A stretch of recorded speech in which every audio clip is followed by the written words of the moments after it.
Video content has been made available for information and educational purpose only. Unidirectional trade strategy is a copyright content of IFMC. चलिए fundamentals पे चलते हैं। किसी को पता है फंडामेंटल्स क्या होता है? हाँ जी, एनीवन? फंडामेंटल क्या होता है? फंडा और मेंटल, ठीक है, कुछ और कुछ ग्रोथ कंपनी के रिजल्ट्स ईयरली क्वार्टरली, ठीक है, और कुछ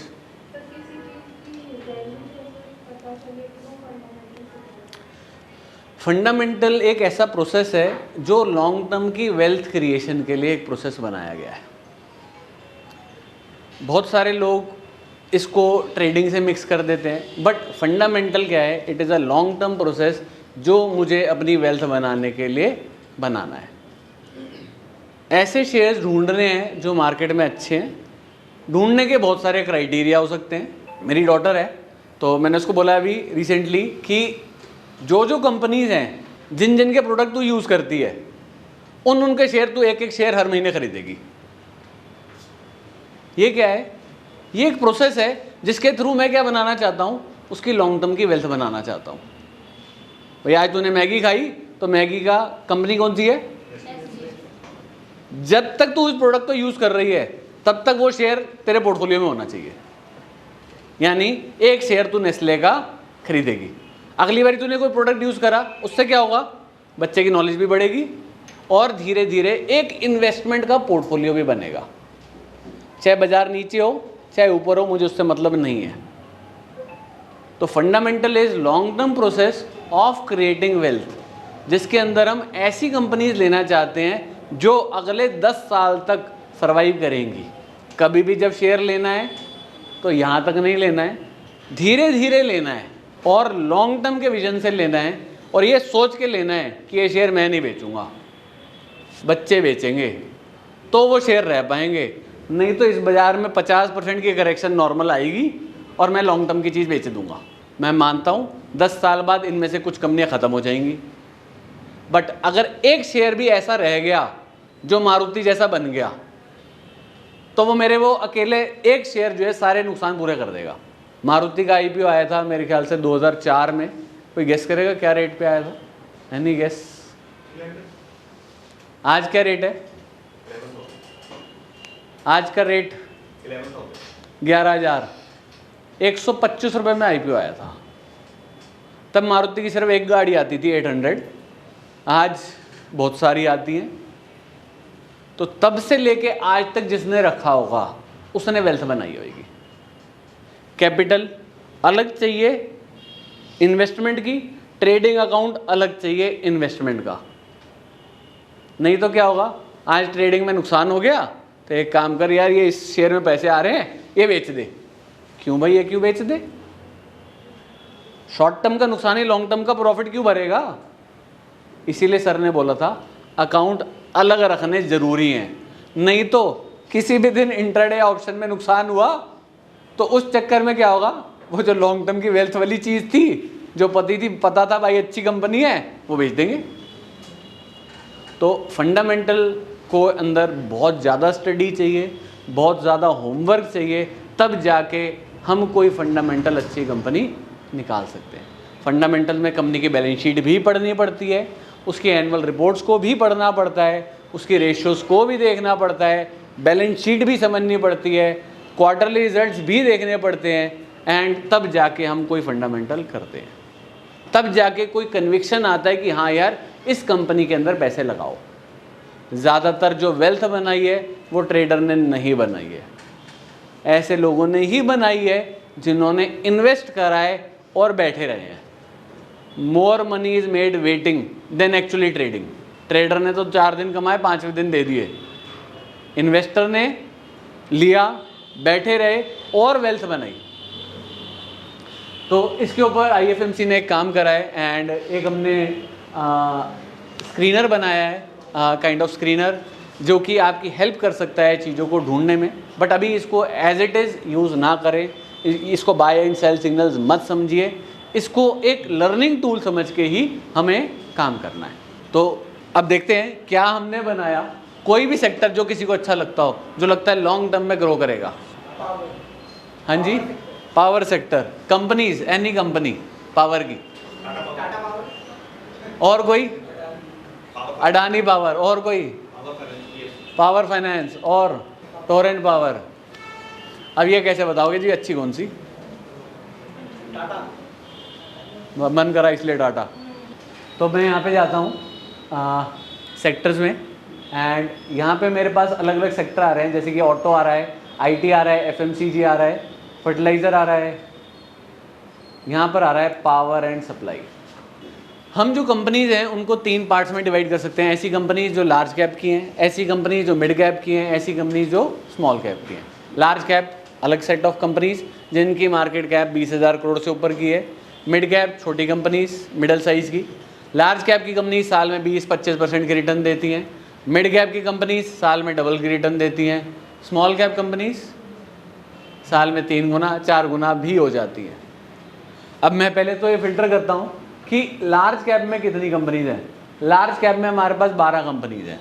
मिड कैप में चलें, मिड कैप में हमारे पास 8 कंपनी है पावर की। स्मॉल कैप में वी हैव 13 कंपनीज। तो पहली चीज़ तो मुझे सोचना है कि भाई जो पैसे लगाने हैं, क्या सारे पैसे लार्ज कैप में होने चाहिए, या सारे मिड कैप में होने चाहिए, या सारे स्मॉल कैप में होने चाहिए। तो हमारा जो पोर्टफोलियो है वो डाइवर्सिफाइड होना चाहिए। सारे के सारे पैसे पावर सेक्टर में ही नहीं होने चाहिए। It should be mix of various sectors. कभी फार्मा चलता है, कभी ऑटो चलता है, कभी आईटी चलती है, कभी पावर चलता है, कभी बैंकिंग चलती है। तो हमेशा क्या होना चाहिए, मेरे पास सारे हों, तो जो चले वो मेरे पास हो। यानी हमेशा म्यूचुअल फंड्स भी क्या करते हैं, इसी तरह से एक पोर्टफोलियो बना के चलते हैं जिसमें 4 या 5% से ज़्यादा पैसे किसी एक कंपनी में नहीं लगाते, and it is a mix of the various sectors.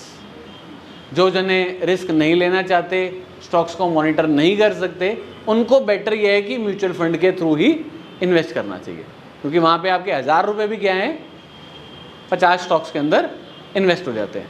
Nifty वीज is one of the medium जिसके थ्रू हम इन्वेस्ट कर सकते हैं। बट मैं क्योंकि एनालिसिस कर रहा हूँ, मैं कंपनी को देख रहा हूँ, मैं पढ़ रहा हूँ, और मैं रिटर्न ज़्यादा चाहता हूँ म्यूचुअल फंड से, तो मैं क्या चाहता हूँ, डायरेक्टली कंपनी ढूंढूँ और उसके अंदर इन्वेस्ट करूँ। ठीक है, अब यहाँ पर हमारे पास कंपनीज आई बहुत सारी। लार्ज कैप के अंदर हमने यहाँ पे कुछ बहुत सारी रेशियोज़ को कंबाइन करा है, जिसके बेसिस पे हमने कुछ पैरामीटर ऐसे बनाए हैं जो सेफ्टी के पैरामीटर्स हैं। तो यहाँ पे हमारे पास लिखा हुआ है सेफ्टी की स्कोरिंग। तो हमने कहा कि भाई सेफ्टी के कुछ पैरामीटर्स, जिसके अंदर हमने अलग अलग रेशियोज़ यूज़ करी। मेरे पास टाइम नहीं है कि मैं इन सबको पढ़ाऊँ, बट मैं मोटा मोटा आपको बता देता हूँ। जिसमें एक मार्केट कैप है, रिटर्न ऑन कैपिटल एम्प्लॉयड है, रिटर्न ऑन इक्विटी है, डेट इक्विटी रेशियो है, करेंट रेशियो है, क्विक रेशियो है, प्रमोटर की होल्डिंग किस में बढ़ रही है, कम हो रही है, एफआईआई कहाँ खरीद रहा है, बेच रहा है। वो सारी चीज़ों को देख के हमने एक चीज़ डिफाइन करी कि, और उन पॉइंट्स का हमने टोटल कर दिया, जिससे हमें ये पता लगा कि अगर मैं सेफ्टी में जाना चाहता हूँ तो सबसे सेफ कंपनी है पावर ग्रिड। सेफ्टी के अंदर सबसे ज़्यादा जो पॉइंट्स मिले हैं वो मिले हैं पावर ग्रिड को। यानी अगर मैं अपने पोर्टफोलियो को सेफ रखना चाहता हूँ तो सबसे सेफ कंपनी है पावर ग्रिड। चाहे तो उसकी बैलेंस शीट उठा के देख लेना, चाहे तो प्रॉफिट एंड लॉस उठा के देख लेना, चाहे उसकी रेशियोज चेक करके देख लेना। और अगर मुझे वैल्यू चाहिए कंपनी के अंदर, जो मेरे को मतलब वैल्यू के अंदर हमने अलग सेट ऑफ पैरामीटर्स डिफाइन करें, इसलिए मैं कह रहा था कि जब भी हमें ट्रेडिंग करनी है या इन्वेस्टमेंट करनी है तो उसके लिए सेट ऑफ रूल्स बनाने ज़रूरी हैं। वैल्यू के लिए हमने अलग पैरामीटर्स डिफाइन करे। अगर मैं वैल्यू चाहता हूँ, वैल्यू मतलब नीचे 10 दुकानें हैं किराने की, कौन सी खरीदेंगे? 10 दुकानें हैं, कौन सी खरीदेंगे? क्या देखेंगे दुकान में? लोकेशन और है इंफ्रास्ट्रक्चर और क्वालिटी देखेंगे, और लोकेशन, सेल्स, ग्रोथ, सब कुछ बढ़िया है। बट ज़रूरी नहीं है कि वहाँ वैल्यू हो। वैल्यू वो जब सब कुछ बढ़िया होने के बाद वो चीज़ सस्ती मिले। तो भाई 10 दुकानों में किसके पास सबसे बढ़िया इंफ्रास्ट्रक्चर और उसके बाद वो चीज़ सस्ती भी तो मिले। तो वैल्यू क्या है? वैल्यू है टोरेंट पावर के अंदर। और अगर मुझे सेफ्टी एंड वैल्यू दोनों चाहिए तो company is power grid only. ठीक है, तो लार्ज कैप में अगर मुझे safe company and power sector पे जाना है तो ये आईएफएमसी की टीम वर्क का मेहनत है, जो हमने एक इस तरह का प्लेटफॉर्म बनाया है जिसके अंदर हम स्टूडेंट्स को भी जब पढ़ाते हैं तो हम बताते हैं कि भाई ये जो स्कोर निकला ये क्यों निकला, कैसे निकला। ये नहीं कि मैं कह रहा हूँ इसलिए खरीदो, पहले आप अपना एनालिसिस करो, अपना कॉन्फिडेंस होएगा तो ही खरीदना, नहीं तो मत खरीदना। जब आप पढ़ोगे तो ऑटोमेटिकली धीरे धीरे कॉन्फिडेंस आपका बढ़ता जाएगा। पढ़ाई आज काम आएगी, नहीं तो कल पक्का काम आएगी। कोई और सेक्टर? ईवी हमारे पास, ईवी का हमने ऐसे सच सेक्टर नहीं बनाया हुआ है। ऑटो का एक हमारे पास सेक्टर है बिल्कुल। ऑटो के अंदर लार्ज कैप में चलें तो सबसे safe company is Bajaj auto. अब चाहे तो चार्ट उठा के देख लेना, पिछले कुछ टाइम के अंदर सबसे अच्छा परफॉर्म बजाज ऑटो ने ही करा होगा। सेफ भी है एंड वैल्यू कहाँ है बताए? Value is in Ashok Leyland. और मेरे को अगर सेफ्टी एंड वैल्यू दोनों चाहिए, मतलब सेफ भी मिल जाए और वैल्यू भी मिल जाए, that is hero MotoCorp. Similarly इसके अंदर हमारे पास ऑटो के अंदर 23 कंपनीज हैं। 23 कंपनीज में से मतलब एक खदान है जहाँ पे बहुत सारे हीरे हैं और बहुत सारे पत्थर हैं। अब आपको ये ढूंढना है इसके अंदर कि कौन से हीरे हैं और कौन से पत्थर हैं। तो ये जो मेहनत है ये उन हीरो को ढूंढने की है कि भाई 23 कंपनीज में से सबसे अच्छी कंपनी कौन सी है। सिमिलरली अगर मैं मिड कैप की कंपनीज में चलूँ तो मिड कैप के अंदर वी हैव 14 कंपनीज। उसके अंदर सेफ्टी एंड वैल्यू पे चलूँ तो Amara Raja battery is safe as well as value. Fundamental हमारे को ये चीज़ में हेल्प करता है कि क्या चीज़ अच्छी है, किस चीज़ के अंदर क्वालिटी है, किस चीज़ में स्ट्रेंथ है, किस चीज़ में वैल्यू है। टेक्निकल हमारे को ये बताता है कि कब खरीदना है और कब बेचना है। यहाँ पर हमने अभी एक पैरामीटर और ऐड करवाया है विच इज़ मोमेंटम। यानी अभी अमर राजा स्टॉक तो अच्छा है बट सिर्फ एक पैरामीटर पे हमारा ये अप है। सिमिलरली अगर मैं स्मॉल कैप पे चलूँ तो स्मॉल कैप के अंदर कंपनी जो मेरे पास आ रही है which is safety and value दोनों के अंदर सबसे अच्छी इज़ शारदा मोटर। किसी ने नाम सुना हुआ है इस कंपनी का? ज़रा एक बार चेक करते हैं कि पिछले कुछ टाइम के अंदर इसने कैसा परफॉर्म करा है। Sharda motor and industries limited 2013-2023 it was around 500 rupees. It has touched a price of 1600 rupees in 1 year.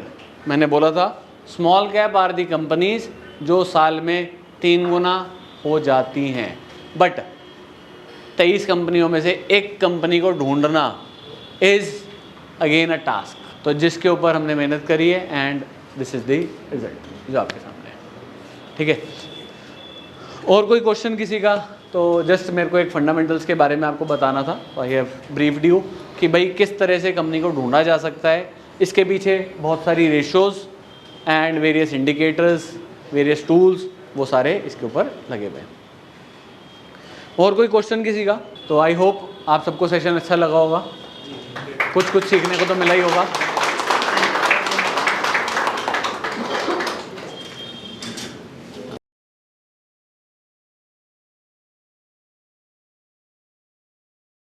Stock trading के दौरान मुझे क्या खरीदना चाहिए और मुझे क्या बेचना चाहिए, मुझे कब खरीदना चाहिए और मुझे कब बेचना चाहिए, ये सवाल आपको परेशान करते हैं।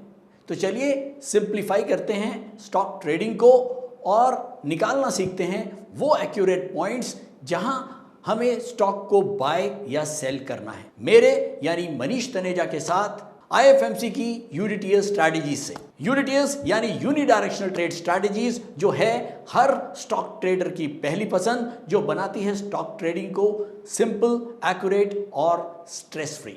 यूनिटीएस स्ट्रैटेजीज सभी इंटरवल्स पे काम करती है, चाहे वो इंट्राडे हो, पोजिशनल हो या लॉन्ग पोजिशनल हो। मेरे 26 सालों के एक्सपीरियंस और एक्सपर्टीज का निचोड़ है यूनिटीएस। IFMC की लोकप्रियता का राज है उसकी copyright strategies and IFMC is unchallenged leader in stock market education. IFMC is now a school of 10 million learners, awarded twice by Delhi City Icon Awards. So let's begin UDTS online course by IFMC.